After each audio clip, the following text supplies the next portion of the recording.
আসসালামু আলাইকুম। বাংলাদেশ বেতার সিলেট সংবাদ পড়ছে ফারহিন জাহান্নুবা। ত্রয়োদশ জাতীয় সংসদ নির্বাচনে ড্রোন ব্যবহার নিষিদ্ধের সিদ্ধান্ত নিয়েছে নির্বাচন কমিশন। নির্বাচনে আইনশৃঙ্খলা ও গোপনীয়তা রক্ষার স্বার্থে এই সিদ্ধান্ত নেওয়া হয়েছে। গতকাল রাজধানীর আগারগাঁওয়ে নির্বাচন কমিশন সচিবালয়ের সম্মেলন কক্ষে প্রধান নির্বাচন কমিশনার এম নাসির উদ্দিনের সভাপতিত্বে আইনশৃঙ্খলা বিষয়ক মতবিনিময় সভায় এই সিদ্ধান্ত নেওয়া হয়। এতে জানানো হয়, গোপনীয়তা লঙ্ঘন, নিরাপত্তার ঝুঁকি, আইন ও বিধি লঙ্ঘন এবং ব্যক্তিগত তথ্য চুরি হতে পারে এই সন্দেহে ড্রোন ব্যবহার নিষিদ্ধ করা হয়েছে।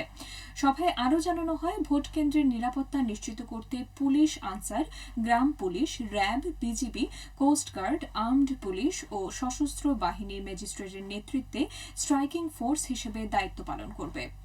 ভোট গ্রহণ শেষে সহিংসতা বা বিশৃঙ্খলা রোধে পরবর্তী ৪৮ ঘণ্টা মোবাইল টিম ও স্ট্রাইকিং ফোর্স মোতায়েন থাকবে। এক্সিকিউটিভ ম্যাজিস্ট্রেট, জুডিশিয়াল ম্যাজিস্ট্রেট ও নির্বাচনী তদন্ত কমিটি সংক্ষিপ্ত বিচার কার্যক্রম পরিচালনা করবে। নগরীতে পরিবহন চলাচল ও পার্কিং ব্যবস্থা আরও শৃঙ্খলিত করতে নির্দেশনা জারি করেছে সিলেট মেট্রোপলিটন পুলিশ। গতকাল এসএমপি কমিশনার আব্দুল কুদ্দুস চৌধুরী স্বাক্ষরিত এক জনস্বার্থ সংশ্লিষ্ট প্রজ্ঞাপনে এই নির্দেশনা জারি করা হয়।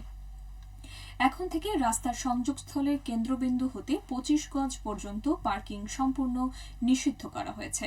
নগরের যেকোনো মোড় বা ক্রসিংয়ের নিকটবর্তী এলাকায় যানবাহন থামানো বা পার্কিং করা যাবে না।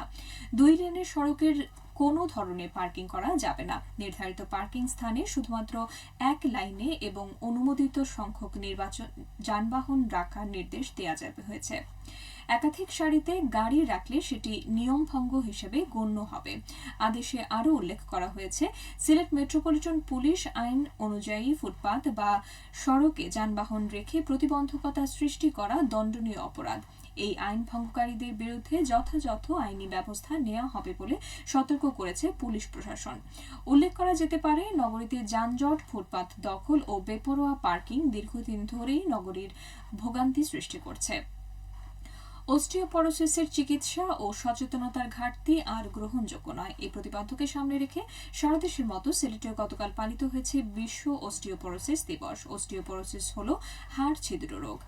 রোগটি সম্বন্ধে সচেতনতা গড়ে তুলতে প্রতি বছর ২০ অক্টোবর বিশ্বব্যাপী নানা কর্মসূচির মধ্য দিয়ে দিবসটি পালিত হয়। দিবসটি উপলক্ষে র্যালি ও আলোচনা সভা অনুষ্ঠিত হয়েছে মৌলভীবাজারে। জেনারেল হাসপাতাল থেকে বের করা হয় র্যালি, পরে ইপিআই হল রুমে অনুষ্ঠিত হয় আলোচনা সভা। এতে প্রধান অতিথি ছিলেন জেলা সিভিল সার্জন মামুনুর রহমান।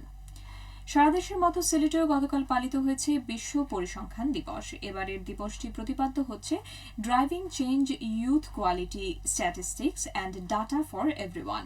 ২০১০ সালে জাতিসংঘের সাধারণ পরিষদের সভায় ২০ অক্টোবর বিশ্ব পরিসংখ্যান দিবস হিসেবে ঘোষণা দেওয়া হয়। এ উপলক্ষে র্যালি ও আলোচনা সভা অনুষ্ঠিত হয়েছে মৌলভীবাজারে। জেলা কালেক্টর থেকে বের করা হয় র্যালি, পরে কালেক্টরেটে অনুষ্ঠিত হয় আলোচনা সভা। এতে প্রধান অতিথি ছিলেন জেলা প্রশাসক মোহাম্মদ ইসরাইল হোসেন। শিশু, কিশোর কিশোরী ও নারী উন্নয়নে সচেতনতামূলক প্রচার কার্যক্রমের আওতায় টাইফয়েড বিষয়ক কর্মশালা অনুষ্ঠিত হয়েছে গতকাল সুনামগঞ্জে। জেলা কালেক্টরেটে আয়োজিত কর্মশালায় সভাপতিত্ব করেন অতিরিক্ত জেলা প্রশাসক সমর কুমার পাল। এ সময় বক্তারা কোনো প্রকার গুজবে কান না দিয়ে সময়মতো শিশু কিশোরদের টাইফয়েডের টিকা প্রদান করার আহ্বান জানান। এতে জেলা পর্যায়ে সাংবাদিকগণ অংশগ্রহণ করেন। জেলা তথ্য অফিস এর আয়োজন করে। পুলিশি সেবা জনগণের দোরগোড়ায় পৌঁছে দিতে ব্যতিক্রমী উদ্যোগ নিয়েছে মৌলভীবাজার জেলা পুলিশ প্রশাসন। গতকাল জেলা পুলিশ সুপারের কার্যালয়ে police super MKH Jahangir Hossain আপনার এসপি নামে নতুন সেবা উদ্বোধন করেন। এখন থেকে জেলার ৭টি থানায় বসে সেবা গ্রহীতারা সরাসরি পুলিশ সুপারের সঙ্গে ভিডিও কলে অভিযোগ, পরামর্শ ও সেবা প্রাপ্তি নিশ্চিত করতে পারবেন। এইসব বিষয়ে সেবা গ্রহীতারা এখন থেকে আর পুলিশ সুপারের কার্যালয়ে আসতে হবে না। ইতিমধ্যে প্রতিটি থানায় আপনার এসপি নামে একটি করে ডেস্ক স্থাপন করা হয়েছে। ডেস্কগুলোতে পুলিশ সুপার মনোনীত একজন অপারেটর দায়িত্ব পালন করেছেন। এখন থেকে অফিস সময়ের মধ্যে এই ডেস্কে এসে যে কোনো সেবা গ্রহীতা সরাসরি ভিডিও কলে পুলিশ সুপারের সঙ্গে কথা বলতে পারবেন। হবিগঞ্জ জেলার সীমান্ত এলাকায় চোরাচালানের বিরোধী অভিযান পরিচালনা করেছে চোরাচালানি পণ্য সহ 3 মাদক ব্যবসায়ীকে আটক করেছে বিজিবি। গতকাল উপজেলার জাম্বুরাছড়া এলাকায় অভিযান চালিয়ে ভারতীয় বিভিন্ন প্রকার মালামাল সহ 3 জনকে আটক করা হয়। হবিগঞ্জের ব্যাটালিয়নের অধিনায়ক লেফটেন্যান্ট কর্নেল মোহাম্মদ তানজিলুর রহমান বলেন, যে কোনো ধরনের মাদক এবং চোরাচালানের বিরুদ্ধে বিজিবি সহ সব সময় শক্ত ভূমিকা পালন করে আসছে। নগরের অবৈধ ব্যাটারি চালিত রিকশার চার্জিং পয়েন্টে অভিযান চালিয়ে 14টি বৈদ্যুতিক সংযোগ বিচ্ছিন্ন করেছে সিলেট জেলা প্রশাসন।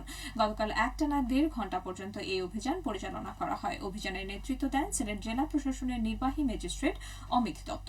জানা যায়, নগরের Alurtal, Majortila, textile mill road, Purbi আবাসিক এলাকা, খাদিমপাড়া 4 নং road, Bahar colony, Shahporan gate ও শাহপরান রোড এলাকার বিভিন্ন অবৈধ ব্যাটারি চালিত রিকশার চার্জিং পয়েন্টে অভিযান চালানো হয়। এ সময় 14টি সংযোগ বিচ্ছিন্ন করা হয়। এছাড়া অভিযানে 13টি বৈদ্যুতিক মিটার, 73টি চার্জিং পয়েন্ট, 14টি লট সার্ভিস তার জব্দ করা হয়েছে।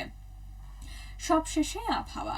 সন্ধ্যা 6টা পর্যন্ত পূর্বাভাসে বলা হয়েছে, সিলেট সহ পার্শ্ববর্তী এলাকায় আজ কোনো সতর্কবাণী নেই এবং কোনো সংকেত দেখাতে হবে না। আজ সিলেটে সূর্যোদয় হয়েছে 5:53 এবং সূর্য অস্ত যাবে 5:22। সংবাদ শেষ হলো। আমাদের পরবর্তী স্থানীয় সংবাদ প্রচারিত হবে বিকেল 4:30।